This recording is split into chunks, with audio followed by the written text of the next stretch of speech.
स्वागत है। आज हम बात कर रहे हैं शिव खेड़ा की बहुत ही जानी मानी किताब आप कर सकते हैं। ये किताब सिर्फ किताब नहीं, एक तरह से सफलता का रोड मैप है। बताती है कि सही नजरिया और मेहनत से कोई भी जीत सकता है। इसका एक मूल मंत्र भी है ना? जीतने वाले अलग काम नहीं करते, वे काम को अलग तरीके से करते हैं। बिल्कुल। और ये अलग तरीका क्या है, आज हम इसी की गहराई में उतरेंगे। किताब के जो मुख्य सूत्र हैं, जो हमारी पर्सनल और प्रोफेशनल लाइफ में बदलाव ला सकते हैं, उनको समझने की कोशिश करेंगे। ठीक है, तो शुरू करते हैं। सबसे पहली चीज जो किताब में उभर कर आती है वो है रवैया, एटीट्यूड।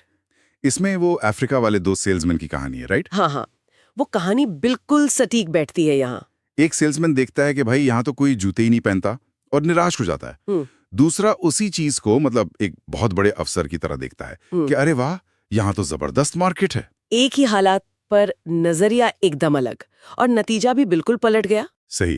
किताब यही कहती है कि हमारा बाहरी जीवन काफी हद तक हमारे अंदरूनी रवैये का ही आईना है। और ये सिर्फ अच्छा सोचो अच्छा होगा वाली बात नहीं है। किताब इसे एक प्रैक्टिस मानती है, मतलब एक अभ्यास। बिल्कुल सही। ये कोई पैसिव चीज नहीं है। किताब कहती है कि इसे एक्टिवली करना पड़ता है। जैसे पॉजिटिव सेल्फ टॉक, खुद से अच्छी बातें करना, या फिर अफर्मेशंस यानी कुछ सकारात्मक वाक्यों को मन में या जोर से दोहराना, और आभार जताना, कृतज्ञता। ये छोटे छोटे अभ्यास धीरे धीरे हमारे सोचने का ढंग बदलते हैं। तो रवैया हो गई नींव, पर मजबूत इमारत के लिए और भी चीजें चाहिए। किताब पर्सनालिटी डेवलपमेंट की भी बात करती है, ईमानदारी, जिम्मेदारी।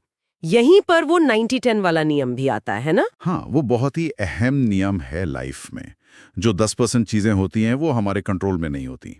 ट्रैफिक जैम लग गया, किसी ने कुछ कह दिया, मौसम खराब हो गया, लेकिन 90% इस पर निर्भर करता है कि हम उस 10% पर रिएक्ट कैसे करते हैं। यही जिम्मेदारी की बात आती है। बहाने बनाना, दूसरों को दोष देना, ये सब हमें कमजोर करते हैं। सही बात। और अपनी प्रतिक्रिया की जिम्मेदारी लेना, ये हमें ताकत देता है। बिल्कुल। और ये जिम्मेदारी वाली बात आदतों से भी जुड़ती है। आदतें बनाना आसान नहीं होता, पर किताब कहती है कि आदतें हमारा भविष्य बनाती हैं। हाँ, पहले हम अपनी आदतें बनाते हैं, फिर हमारी आदतें हमें बनाती हैं। अच्छी आदतें जैसे टाइम मैनेजमेंट हो गया, रोज कुछ नया सीखना, सेहत का ध्यान रखना, इनको बनाने में मेहनत लगती है, अनुशासन चाहिए, पर आखिर में ये हमें एक तरह की आजादी देती हैं। जबकि बुरी आदतें आसानी से लग जाती हैं, पर वो हमें जकड़ लेती हैं। अच्छा, और इन आदतों को सही दिशा कौन देता है? लक्ष्य। किताब में स्मार्ट लक्ष्यों का जिक्र है। जी, स्पेसिफिक, मेजरेबल, अचीवेबल, रियलिस्टिक और टाइम बाउंड। लक्ष्य एकदम साफ होने चाहिए, लेकिन सिर्फ लक्ष्य तय कर लेना ही काफी नहीं है। किताब इस बात पर बहुत जोर देती है कि हमारे लक्ष्य हमारे मूल्यों यानी वैल्यू से जुड़े होने चाहिए। मूल्य जैसे कि? जैसे ईमानदारी, परिवार को महत्व देना, समाज के लिए कुछ करना। ये वो सिद्धांत हैं जो हमारे लिए सबसे ज्यादा मायने रखते हैं। अगर हमारे लक्ष्य और हमारे मूल्य अलग अलग दिशा में जा रहे हैं, तो सफलता मिल भी जाए, वो अंदरूनी खुशी या शांति नहीं मिलेगी। ये गहरी बात है। तो सफलता सिर्फ पैसा या पोजीशन नहीं है? बिल्कुल नहीं। किताब सफलता को बहुत व्यापक रूप में देखती है। इसमें मन की शांति, अच्छे रिश्ते, समाज में योगदान, सब कुछ शामिल है। मतलब बाहरी सफलता के साथ साथ अंदरूनी मजबूती भी उतनी ही जरूरी है। इसमें आत्मसम्मान यानी सेल्फ एस्टीम और आपसी व्यवहार कुशलता, इंटरपर्सनल स्किल्स, इनका भी रोल है। हाँ, बहुत बड़ा रोल है। आत्मसम्मान तो समझिए कि बुनियाद है, और ये बनता है अपनी जिम्मेदारियां निभाने से, खुद के साथ और दूसरों के साथ ईमानदारी से रहने से। और इंटरपर्सनल स्किल्स हमें दूसरों को समझने, उनके साथ बेहतर तालमेल बिठाने में मदद करती हैं।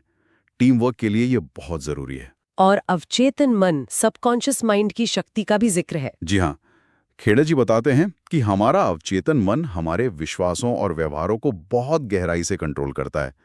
और अच्छी बात यह है कि हम इसे पॉजिटिव एफर्मेशंस और विजुअलाइजेशन जैसी तकनीकों से अपने लक्ष्यों के लिए प्रोग्राम कर सकते हैं। किताब में एक और बात है, चरित्र और प्रतिष्ठा के बीच का अंतर। हाँ, वो कहते हैं कि चरित्र प्रतिष्ठा से ज्यादा महत्वपूर्ण है।